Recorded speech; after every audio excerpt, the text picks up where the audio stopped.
you have to choose a great thought first. And then when you combine that great thought with a great action, that consistently done, rep after rep, set after set, is what actually creates better results.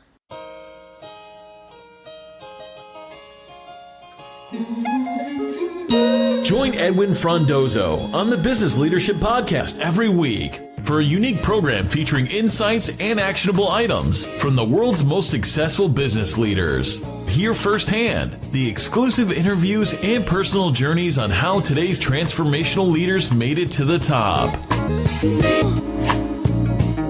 Welcome to the Business Leadership Podcast. I'm your host, Edwin Frondozo, and on today's episode, I got an opportunity to sit down with a friend of mine, JT Tsui. He is currently serving as the Human Potential and Success Coach and the Director of Sports with Football Ontario. JT and I just known each other for a number of years just within the podcasting community here in Toronto. So it's just an honor to have him talk about his books, his experience when it comes to being great and the thought of greatness. And in this episode, we'll talk about how success always leaves clues, how pain and purpose comes from the same coin, and when great thoughts are consistently paired with great actions, that is when great results are created. So here we go. Welcome to the Business Leadership Podcast, JT. Thanks for having me, brother. I appreciate you inviting me in and just enthused for our conversation. Well, JT, this is amazing. This is a long time coming. We've been in the same network and in the same sphere, in the same geographical, and we've collaborated a number of times. And I'm so excited, super honored that you have taken the time to join us into the Business Leadership Podcast, talk about leadership, talk about everything great. Everything great. And one thing that JT always says on his show, The Huddle, and a lot of his conversations is success always leaves clues. JT, I'd love it if you could just introduce yourself to the listeners, to the community. Tell us who you are. We're not growing or leading, businesses, athletes, different leaders. Yeah, my name's JT Tsui. Like all of your listeners, I am just a human being that's having a lived experience on this planet and just learning to navigate the ebbs and flows of the game of life. And, in the process, focused on growing myself and doing my best to share some of these nuggets of wisdom, as I like to call them, this lived experience with others so that, I can help and serve others along the way. So that's a little bit about me. Beyond that, I'm married to the love of my life for over 12 years.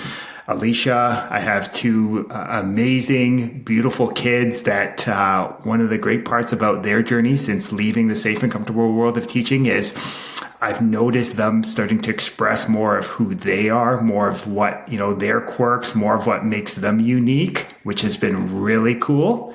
And just other than that, if we're talking from a business perspective, I'm a human potential and success coach. I do some speaking, podcasting, writing, and also currently serve as the director of sport with Football Ontario, which is a provincial sport organization. That's me. That's a mouthful, JT. I love it. I don't even know what to start. But what's really interesting in what you said there, what really hit home, aside from all the different aspects of your life and what's important, was the fact that the example that you showed to your family and your kids from moving from teaching, comfortable, a profession, a career, to chasing your greatness or chasing your journey or who you are, allowed them to express themselves. Tell me how that makes you feel or that evidence from that. Yeah. It's interesting, right? And you mentioned it earlier, like success always leaves clues, right? And I'm a firm believer that you're always creating your reality, that whatever your current results are in any area of your life, health, relationships, business, finances, is based on your past thoughts and actions, right? And again, it's learning that it's not good or bad, right? It's not positive or negative. It just is. And where I've seen that is, looking at it through my lived experience here, professionally, I was creating a lot of success in education. It was something I understood consciously and unconsciously. I understood how to play the game, how to help and serve and how to get people to where they wanted to go. And again, it was creating a lot of external success, professionally, financially, if we're talking wins as a coach and teacher. But it did come often at the expense of my own wellness, right? Long weeks, like 60, 70, 80, 90-hour weeks, like I'm sure some of your listeners can appreciate. And it came at the expense of, at times, my marriage, my relationship with my kids. So it's been going through this my own journey over the last 2.5, 3 years that by me truly, and I always talk about going all in, like truly, Napoleon Hill talked about, burning desire, burn the boats. And as soon as I've learned that by burning the boats on what was safe and comfortable, it's allowed me to better understand myself, to develop. And again, it's a daily practice of true earned calm and confidence in my own personal life that I've been able to then bless my kids with the space in order so they can truly become truly calm and confident. So what I'm just getting at here is, and this is something I learned from a great mentor, you can only give to others what you truly have. So in order for my kids to be calm and confident in their personal life, I needed to be calm and confident in my personal life first. Wow, that's amazing, JT. And I love that in terms of that. And it always makes me think about when it comes to leaders in organizations and CEOs. And it was a conversation I had recently where they could have the right message and culture when it comes to work-life balance. But if the CEO or your direct manager does not hold a work-life balance, what do you think everyone is following? And that reflects back not only in business and leadership, and like to our point, into what we're coming from is raising and leading that family, right? So you always have to, I love your all in, 100% go all in, because people are seeing that, and actions speak louder than words. One thing that I'm keen and been really happy to watch, JT, within your career over the last couple of years is when you came from the old world or life number one, where you transitioned and you bloomed when you launched your book, and we'll talk about your book real quickly, into a leadership role now in Football Ontario. Like, how did that come through? And as you are into this leadership role, like, what have you learned about yourself as well, taking on a whole different role? Yeah, no, that's a great question. And, one of the biggest lessons I've learned is that pain and purpose, right? Those are words like, purpose gets thrown around a lot in the personal growth, self-development, self-actualization space. And what I've really come to learn is that pain and purpose are the same coin. They're just different sides of it. And what I mean by that is that it was only through going through some of that pain, some of that physical, that social, the mental, the emotional pain of leaving the safe and comfortable world, was I actually able to get clarity on what my purpose was, right? So again, it's learning to embrace all parts of the journey, right? And it's from there that I learned that many of the principles that I had, to some degree, consciously, others that unconsciously, as I've studied, my own lived experience, as I've surrounded myself with great coaches and mentors and people such as yourself, that I'm like, okay, don't study what successful people do, study how they think. And it's by doing that I've learned, actually, this is how you did it. And from there, what I've learned is the same principles that have allowed me to create a successful career in education for 15 years are the same principles that allow me to be a successful dad, successful husband. And now in that role, if we're just talking from a Football Ontario lens as serving as a director of sport. So it's just learning to recreate, and what that has allowed me to do is create greater alignment in my life, because the person who I'm showing up for as professionally is the same in my personal life. And again, that's ebbs and flows. Some days I do it better than others, But as I've learned to do that, I'm actually more effective and focused in the game of life. Yeah, and one thing that you brought up that really hit a tone with me is that the difference between the pain and purpose, because without one, you're nothing. And the reason why I bring that up is I've been trusting along my journey where there are those times where you feel suffering or you're in pain. And I realize in a lot of my reflections and a lot of my journeys, and I think this is what you're saying, JT, is like, without the suffering, you're not going to find. You can't walk your 40 days or whatnot in pain and not find out who you are. Because if you do trust and stay with it, you're going to learn a hell of a lot versus getting scared of the darkness and just hang on to the comfort of life, right? So I really loved how you talked about that. And it's something even personally as I grow and as I build out through my journey, is like, you know what? This is the way, right? Like, this is the way. Like in the sports world for you and in the coaching world, I'm sure you see a lot of great talent, especially in the younger worlds. And what do you say to those children who just want to quit because it's so hard for them, right? Like, what is the message that you or the coaches that you work with talk to these children to see the type of work that they need to get through, even though they don't see the advancements in the present moment? Yeah, no, and that's a great question. I actually shared something on social yesterday about this idea of, in order to be quote unquote successful, you must start to drown out the outside, right? You must drown out the scoreboard, the number of zeros in your bank account, the job title. You need to drown that stuff out. And the only thing you really can control really is the here and the now. And I'll give you a sports analogy. One of the things we did with our Football Ontario, our Team Ontario, our high performance program was we identified that where we needed to help and serve our athletes was helping them to better able to respond during times of adversity, challenge, and obstacles. So we created this year through our high performance fundamental program. These are virtual sessions. We created this next play mentality. Right. So again, it was some of these mental skills training and what I often share with our athletes, with our coaches, even with, my high end entrepreneur clients, is this idea that the only thing you can control is your next thought. Like at the end of the day, free will, the ability to choose your next thought.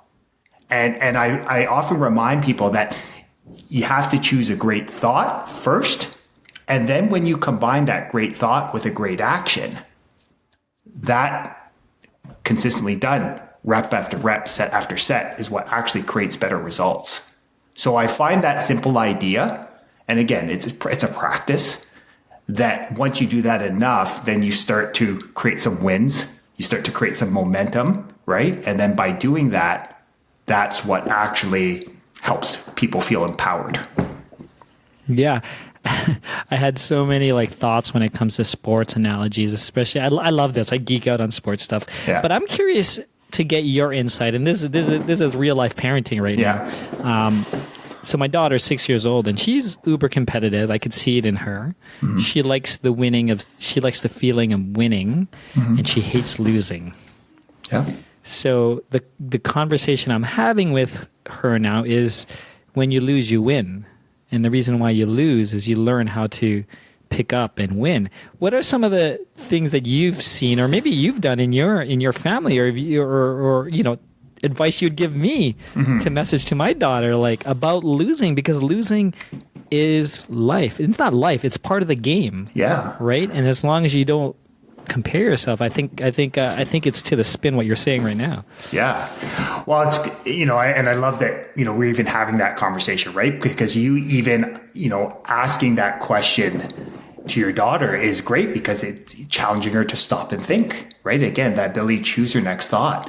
I'll share this with you. One of the blessings through this journey has been the irony is, and this goes back to something my wife said to me, where she challenged me in a loving way. And she said this to me a few years ago. how is it that you have created such great connection with hundreds, if not thousands of young men, and you struggle so much with your own son? And, I part of me didn't want to hear it, but she was right at the time. I was, and again, it wasn't that I was doing the best I could based on my current level of awareness, but it sort of challenged me. And from that, what I've learned is really about this opportunity that you can create it going forward. So I'll share this story with you. We found out, we get a call from school the first day. And essentially, my daughter has left French immersion. She's not at her home school. They decided she's not getting a bus. So as opposed to just, complaining, blaming other people for, oh my gosh, it's the worst world, we used it as an opportunity to drive our kids to school every day, right? So we have this 5 to 7 minute connection point. So I offered that I'm going to drive them to school every day. So on this car ride to school every day, what I often, it's just about connecting. It's a little carpool karaoke, right? And then one of the questions I always share with my kids, and I always preface it by remind them, I love you. I'm proud of you. I say it to my son. I say it to my daughter. That's a habit that we've created. And then I always ask them, what are you committing to today? And they always answer, and they know this. And again, it's reps and sets. They say, I'm going +1. And for us, +1 means giving your best effort and attitude. And just reminding them that simple idea that it doesn't, that's something you can't measure on a scoreboard per se, but just even them just saying, I'm committed to going +1. I'm committed to my best effort and attitude has allowed me to slowly start to imprint on this idea that at the end of the day, regardless of what the scoreboard of life says, that's the only thing I care about. Have you given your best effort? Have you given your best attitude? And if you can say yes to those questions, that's all mom and dad care about. I love that. I'm gonna implement that, JT. I'm gonna implement that. I love that so much because it's those little small daily practices that some people, as people who are, love the personal development, love the teaching, it doesn't have to be hard. It doesn't have to be difficult. And I think that practice is less than a minute if you really think about it. And if you continue to do it, it's instead of saying, oh, have an amazing day, you could change it, just change it. I still say it, but it's literally just putting it into your language and putting it into your personal habit as a parent to ask that question and start the conversation. Of course, the first couple of times, I'm sure it doesn't make sense to your child. But when you drill it, not drill it in, but when you have that mindset of what is your intention today, I think that's really huge. So I appreciate you sharing that, JT. Thank you for providing some insight in the world of the JT family household. Yeah. And it's all about, to you and your platform about greatness, right? So I wanted to just really highlight a little, and of course, congratulate. Always proud of my peers, my friends who create books. And you wrote "You Are Greatness." It came out. Was it last year or 2 years ago now? Yeah, last year, end of May, early June. So congratulations, 1 year anniversary just passed. Tell me what had happened and why releasing that book last year was important to you. Yeah, no, that was a great question. For me, I've always had this creative side, right? And it goes back to when I was 6 or 7. And I remember still writing for the book fair, some of maybe your listeners that may be a little more seasoned in the game of life, a little more experience in terms of lived years, right? Remember these book fairs. And I remember just loving the idea of writing. But I remember my motivation being this idea of, I think I was motivated to kind of seek out the validation. I wanted to be recognized for that. I wanted to feel seen, to heard, to feel appreciated, right? And it's only been through the last few years where I've really started to acknowledge that. And what happened is, after a couple of years of doing it, there wasn't a lot of external validation, which again is not right or wrong. It's just that's where I was in my growth journey. Developed that I found that passion for sport. Sport filled that void for many years. And it wasn't until walking away from teaching and coaching and sport that creativity started to need to get funneled in other ways. So for me, the book was more about allowing me to really create. Because I'm a firm believer here that I'm here to do God's work. And God's work here is to create.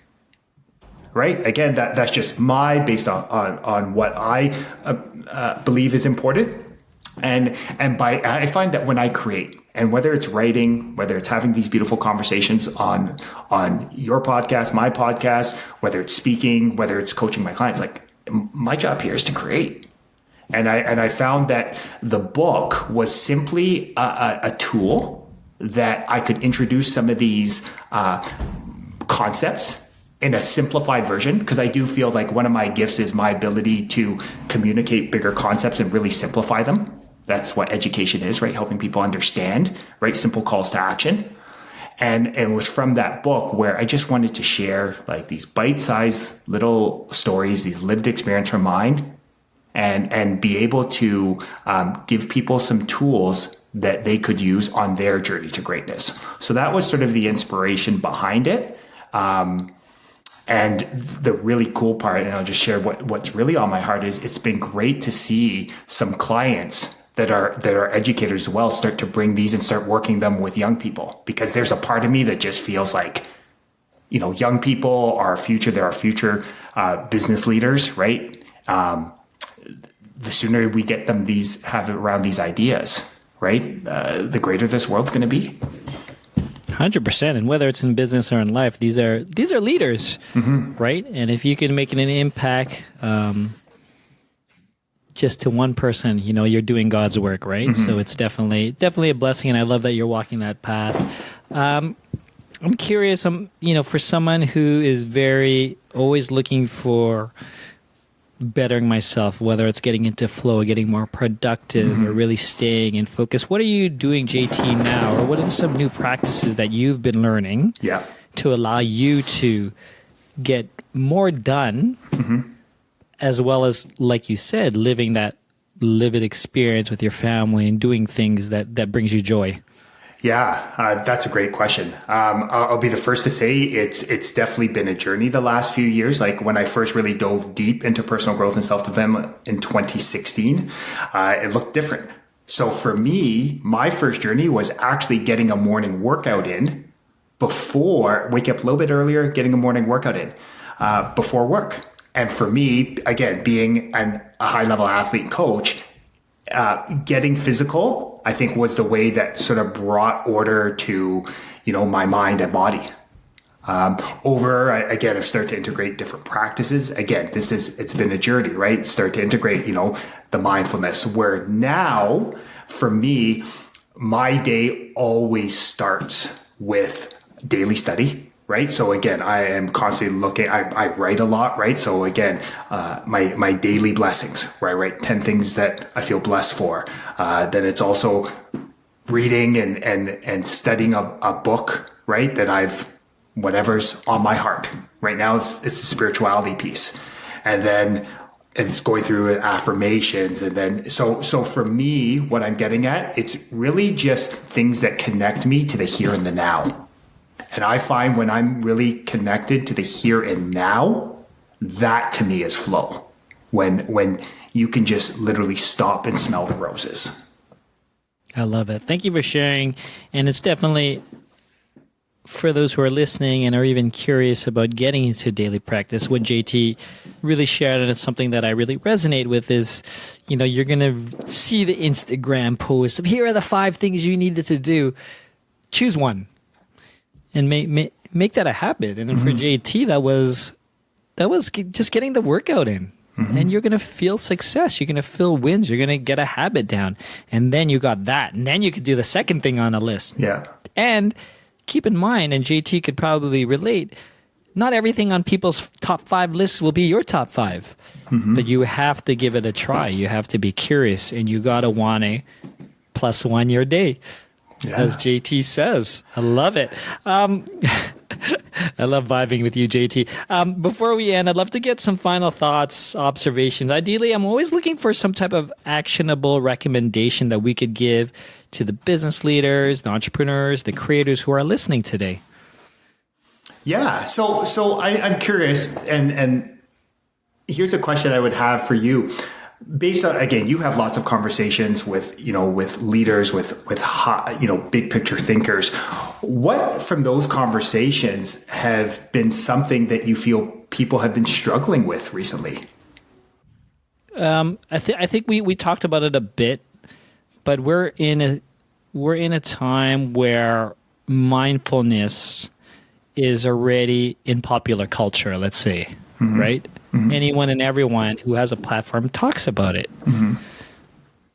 But the challenge and the conversations and the people are still struggling is to find that purpose or that passion, which that you talked about. Mm-hmm. But sometimes to get it, you have to go through the dark alleys. Mm-hmm.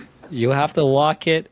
You have to be up front, and you have to face that. And I think that is the challenge for any business leader, whether they're successful or making a transition, is like, yeah, you want to live today plus one, mm-hmm. but how could I know that the plus one is heading me to my passion and my purpose? So that's the conversations I'm always getting a nugget for, and I'm always learning, right? Mm-hmm. So that's definitely, and I love how you, as a podcaster, turn that around to me. So. Yeah. Well, and it was interesting, right? Because again, I think the intention behind the question was, like you've shared numerous times, our world is designed, and again, our tech-driven world, our social media-driven world has said, hey, these are the 100 things you can do to get into flow. Whereas you said, what resonates with you? For me, I'm in a big space right now where, I think probably many of your listeners are people like us, right? They're ambitious, they're driven, they're coachable. Like they'll get up and get after it, right? It's not a question of doing the work, right? They know how to do that. What I have found, and again, from my lived experience working with, the athletes, the coaches, entrepreneurs I work with, it's this idea of it's harnessing that ambition, that drive, that open-mindedness. So what I would encourage them to do is preface a question of what brings you joy? What is that one practice you could do today that just allows you to immerse yourself, to lose yourself in the moment? I go back to this idea of sharing with one of my clients of what brings a sense of play, a sense of exploration, a sense of discovery, right? Of just this beautiful journey we call life, and just go all in on that. And what I have found there is it might be going out with a friend for lunch, like I did yesterday. It might be sitting down for a great coffee and doing some writing. It might be going for a run. It might be going out with your family for a beautiful dinner out. And that was my day yesterday. And again, I tell people this not to impress you, but to impress on you that the more you connect to your joy, you'll get this greater sense of peace in your life. And that's really, at the end of the day, what we're all after, right? Is to have that greater sense of peace. So that's what I would share. Thank you, JT. Yeah, and you did share. You shared all in. JT, to close, can you just share where anyone interested in connecting, finding more information about you, your work, or anything else you'd want to share, please let us know. Yeah, no, that'd be great. And I'm on across most social platforms. It's the same one. It's @JT_Tsui. There, you can follow me. Active on Instagram, Twitter, Facebook, LinkedIn, and there, you can just start to see about what the messaging is and kind of what I'm all about. And if you go to the Instagram, on my bio, there's a link tree. You can learn more about the podcast. You can download a free sample of the book. Even if you want to connect on, just have a conversation, you can connect there as well. So, so that's... thank you for that. And we'll definitely, for those interested, just go to the show notes. We'll list all of JT's digital homes for all of you to check out. But JT, again, it's been an awesome pleasure just spending this time with you. Thank you for joining us on the Business Leadership Podcast. Thanks, brother. Appreciate it, Edwin. Thanks. That's it, biz leaders. Thank you for joining me on another episode of the Business Leadership Podcast with JT Tsui. This is episode number 165. This was just such a great conversation. I could have gone on with JT for a long time, but what really hit home for me was when he was talking about choosing a great thought first. You can't stop by choosing a great thought. You have to continue it with great action. And when you consistently show up day after day, rep after rep, set after set, that's when it becomes greater results. So what is the great thought that is coming through your mind right now? What is the action? No. What is the great action that you need to do and consistently do to create the better results within your life, your business, your leadership? If you have any questions, any thoughts, any comments, I'd love to hear from you. Definitely leave a comment on the podcast network that you're listening to. I constantly look and read these comments, and I'll read it out on a future episode, but I am super grateful for those who have not done so yet. Please subscribe, rate, and do leave a comment or 2 or 3 on the podcast network that you're listening to today. Until next time, have a 100x day. Thank you for listening to the Business Leadership Podcast at thebusinessleadership.com.